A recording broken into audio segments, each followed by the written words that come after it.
Yes, yes. Another Sunday. And as Mr. Blackford always says, if it is Sunday, Sunday Scoops.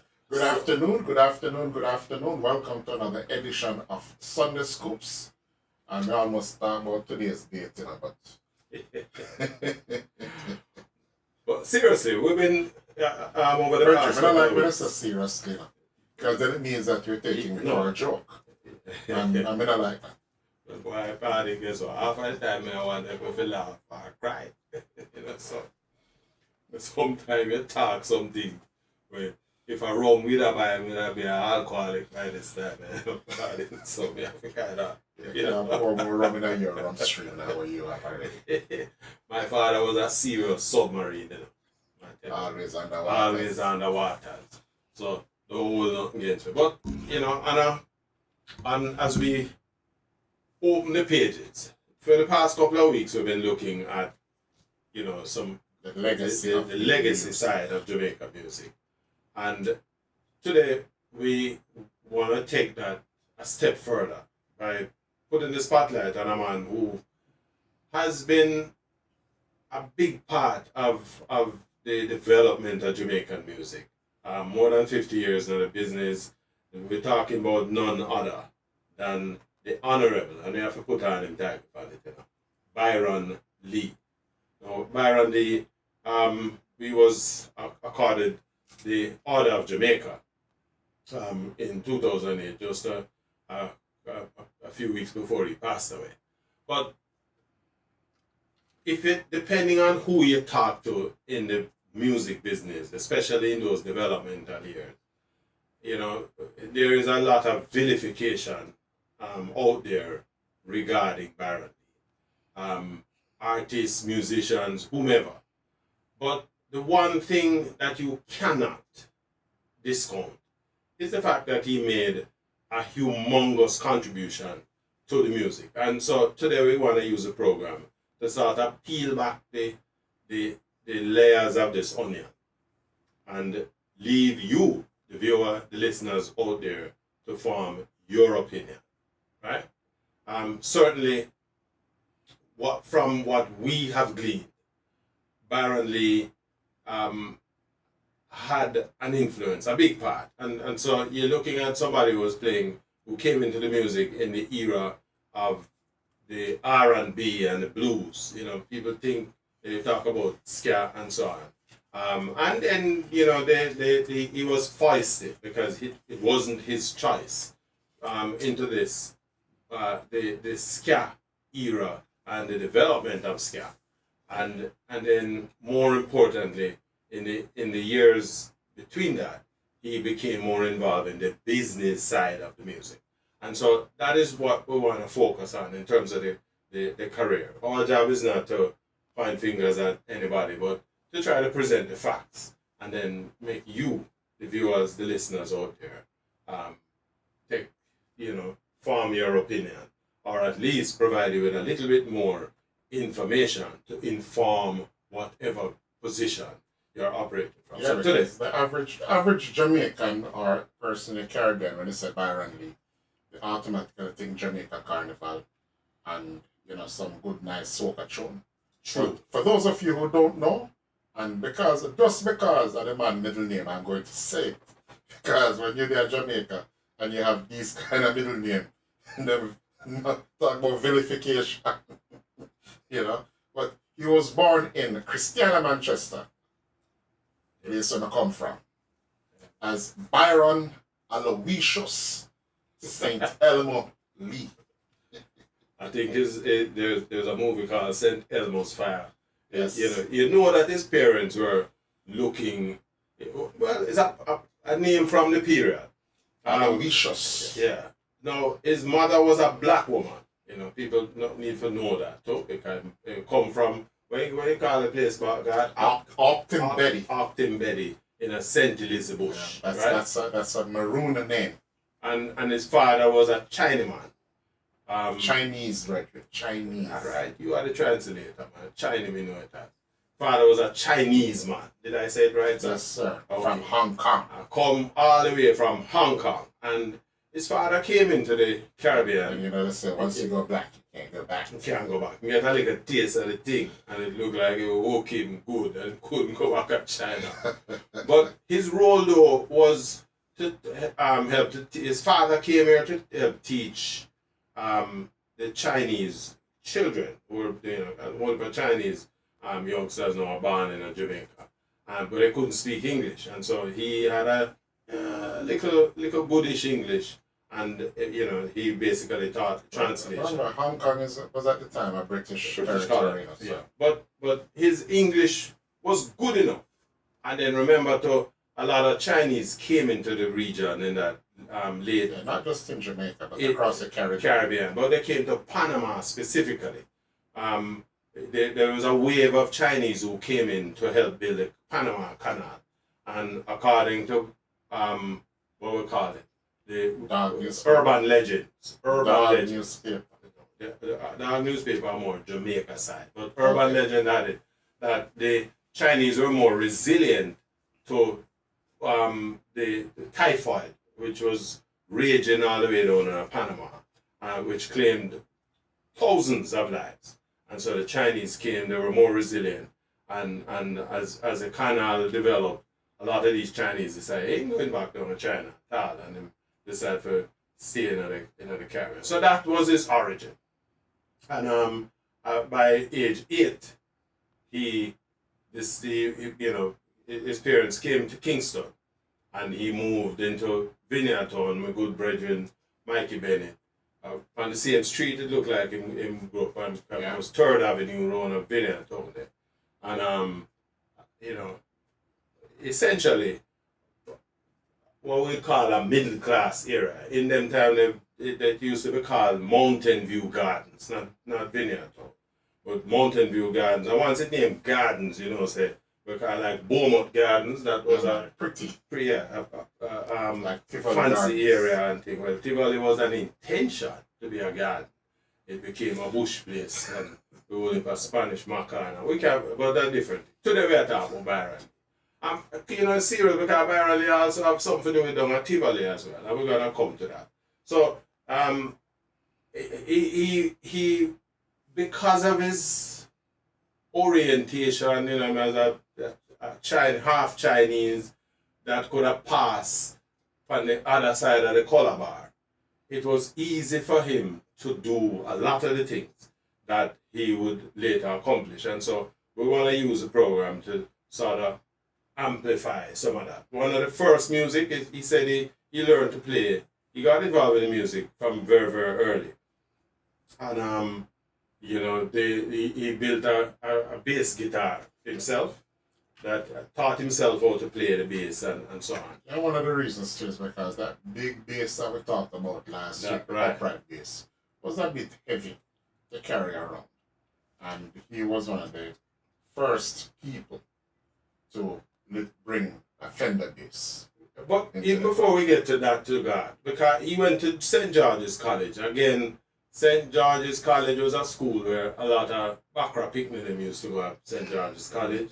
And the Chinese community, especially the establishment Chinese who had by now, enmeshed themselves in the Jamaican society. So he went to George's, and where he played football. Was a pretty good football player, I'm understanding, at Manning Cup level. And he even played some national football as well.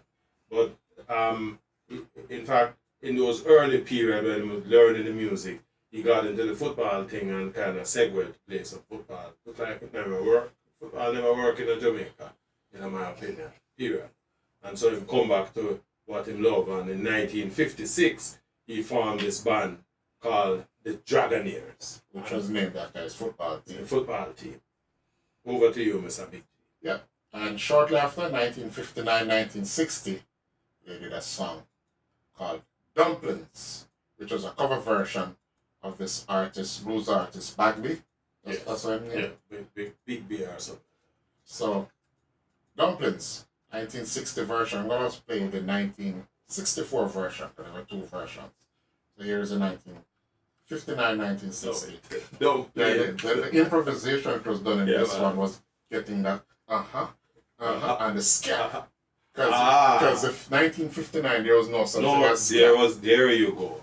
And no so such thing as ska. this was, I'm glad you make that point, Garth, because one of the things that characterize Jamaican music is this tendency towards innovation, or the Jamaican musician come and take the music and they just own it, them show some pieces and then change the riffs and all of that.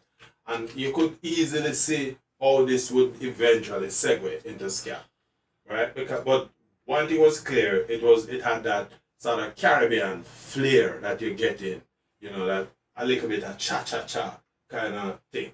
And it also spoke to the kind of influence that, the influences that were at play within the Jamaican music. So you're getting a little bit of the cha-cha-cha, which is the Latin sort of Cuban influence, yeah. and so on. And remember, and it come back to this thing we working on right now with the museum. What the name?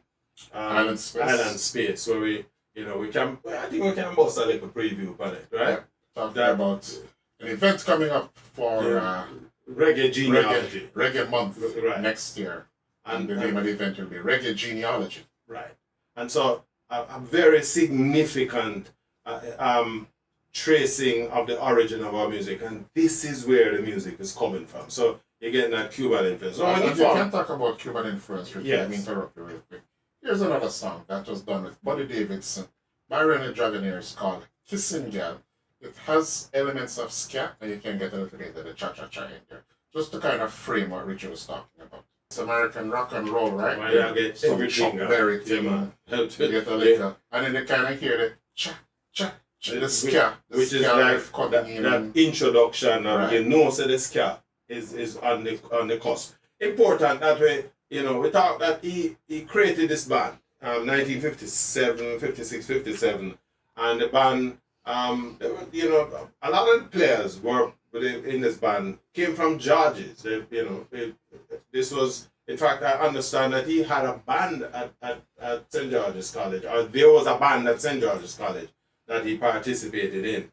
And I suspect one of the other reasons why a lot of the band members would have been drawn from St. George's College. But you're talking about guitarist Rupert Bent, Vernon Muller Walker, who would have been the trombonist. You had Granville Williams, who was the band leader and organist. And then you had people like trumpeter Frank Anderson, saxophonist Sam Ismay, and I think I mentioned Vernon Muller, who was another veteran, young veteran, if you will.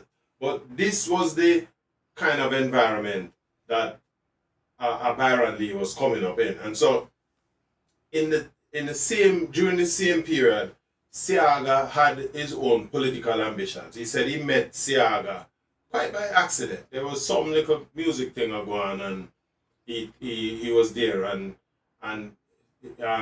somebody introduced him to Seaga, or introduced Seaga to him, and him said it's not like them had no long-standing relationship prior.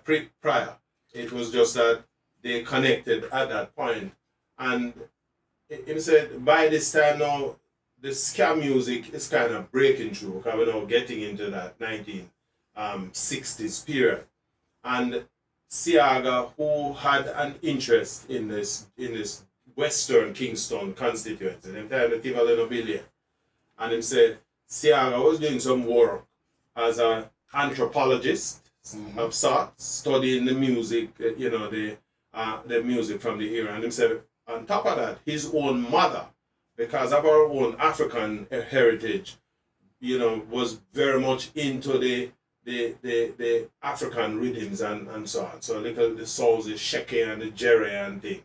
He said he was pretty familiar with that. Yeah.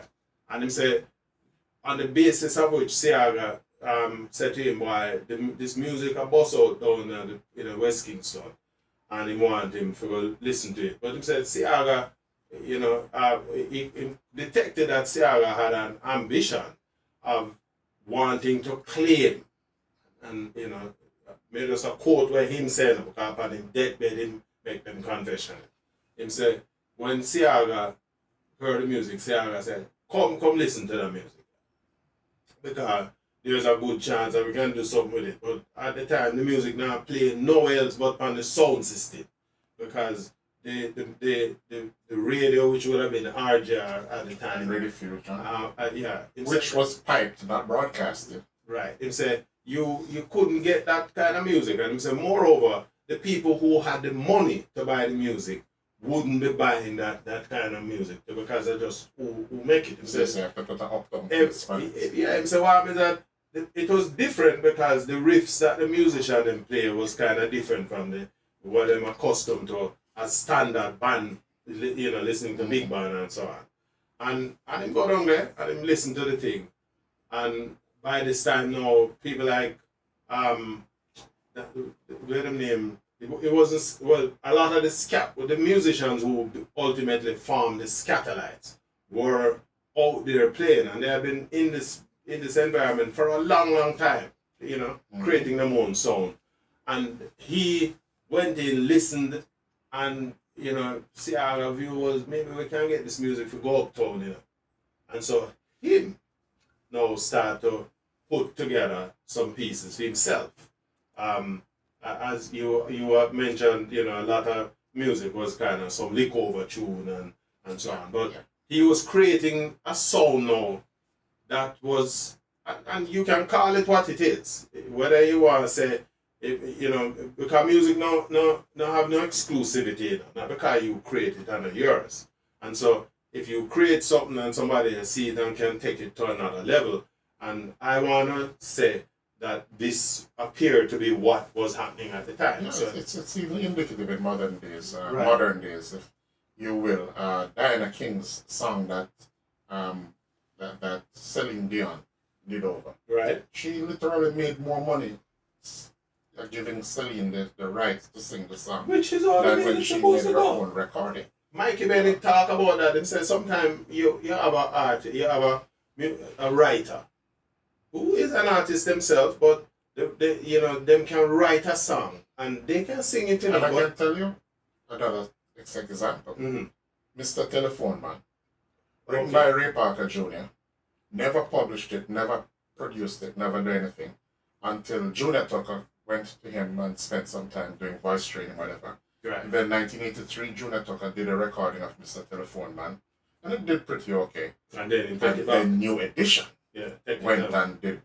And the rest is history. Yeah. But so, what Byron Lee now, seeing this development, he said Siaga at the time, in 1950s, had this company called West Indies Records Limited. And they were doing some work with Atlantic Record. There's a little Syrian man. Ronnie Nasrallah? No, not Nasrallah. They was come from Atlantic. Ahmed or something like that. The name.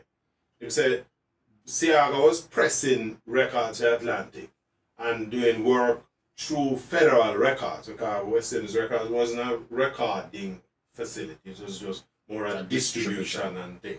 And him say what happened now, him start to play as a session musician at Federal, where so he played on a IRL. Yes, and he was playing under the WIRL banner.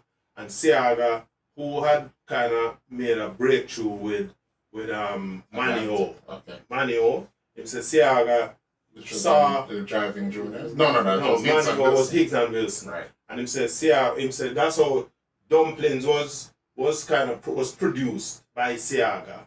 And it not that it made money or it never made money. It was an alright tune.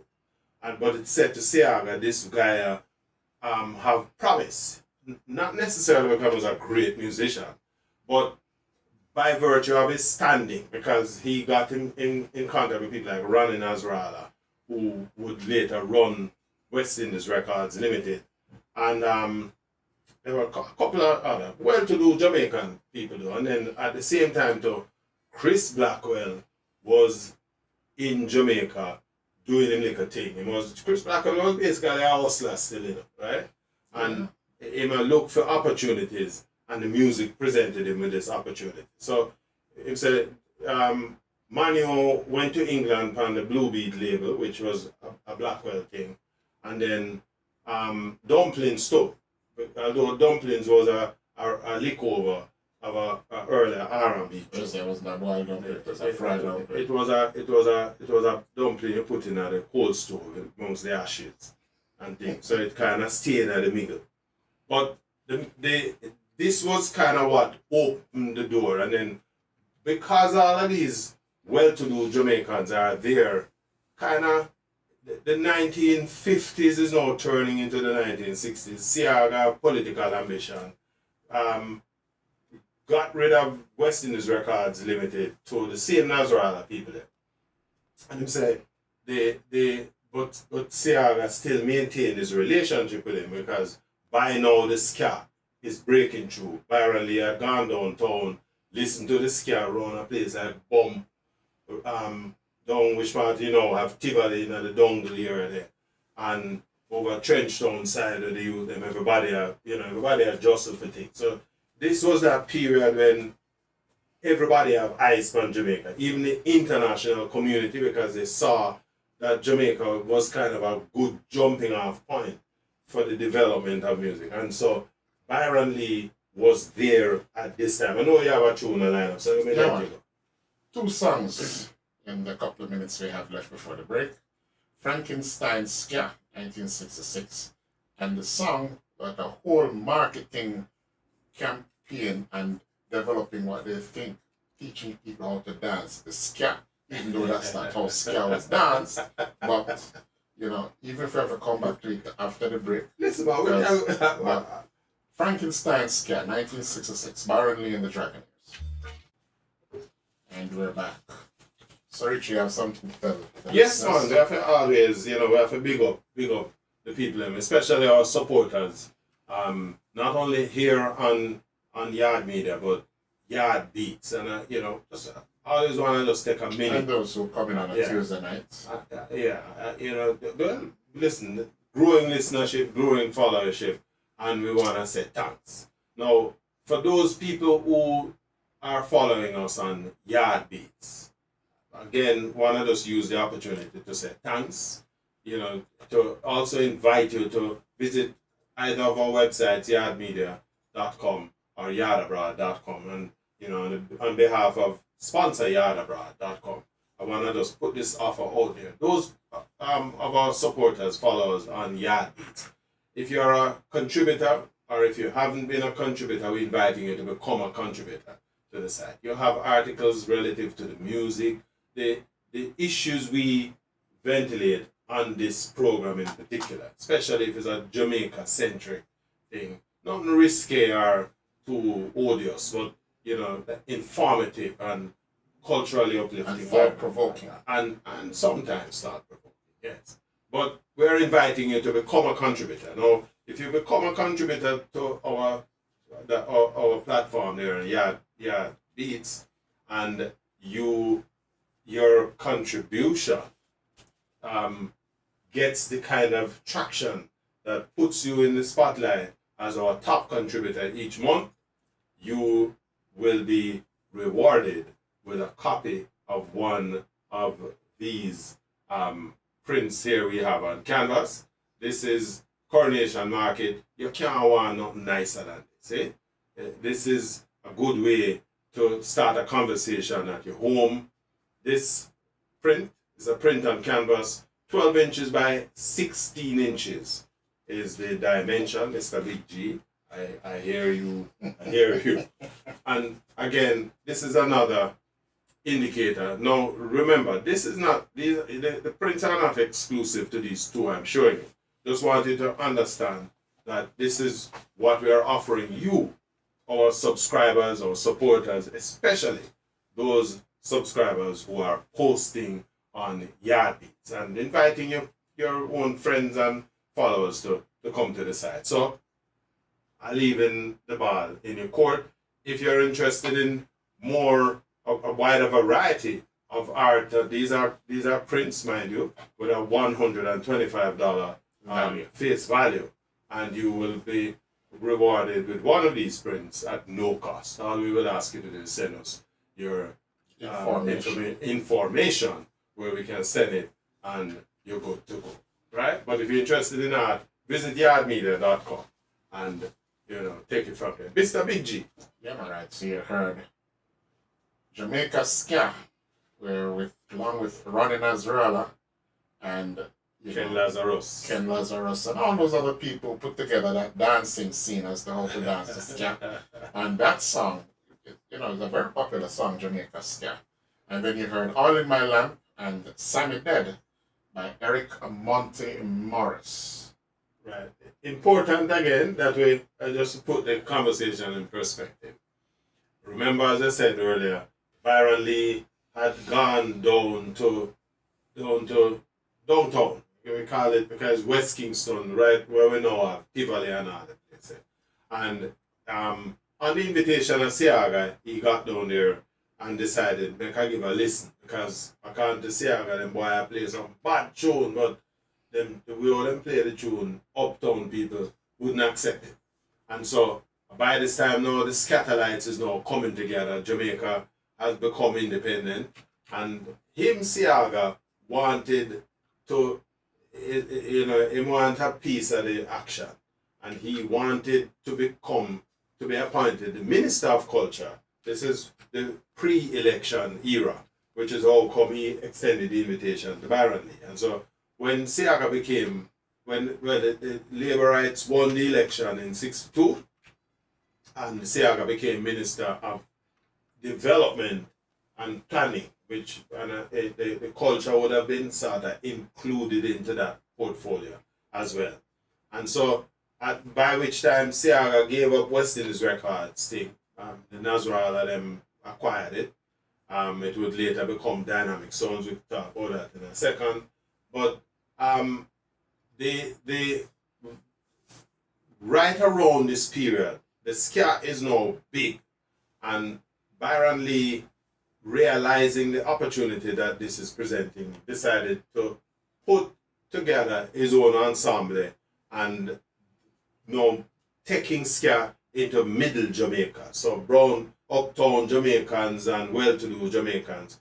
Because Byron Lee sing and play ska, the big Ronnie Nasrallah. Yes, and then the Ronnie Nasrallah crowd and Siaga, it became now an acceptable music Jamaican music. Yeah, and so it now becomes Jamaican music. And now monetize the music. Yeah, and now significantly, God, 1964 there was the New York World's Fair, and Jamaica, newly independent country, want to sort of make an impact on the global stage, and Siaga again, and we can argue what his intentions were. The fact is that Siaga put together a group of Jamaican musicians, which in a way we could say they were recognizing that the music was an important part of the development. By that time, Millie Smalls. Millie Smalls Bossway with My Boy Lollipop.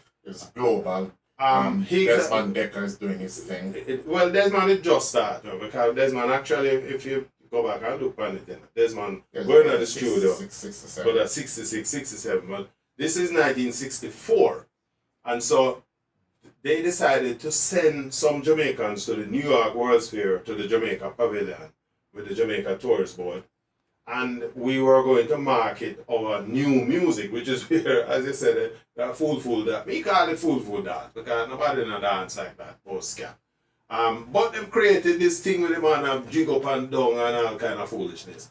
And surprisingly though, me and you might think that rubbish. It catch like and because it come like a fire where you pour kerosene at and it catch up. But the problem was the selection of people who participated in this World's Fair thing. Hi there. If you enjoyed that clip, go on over to our website at yaawdmedia.com where you can watch the entire broadcast at your leisure. And while you're there, why don't you check out our other reggae music features? And before you leave, pick up some of our Jamaican reggae merchandise, and hey, don't forget to tell your friends.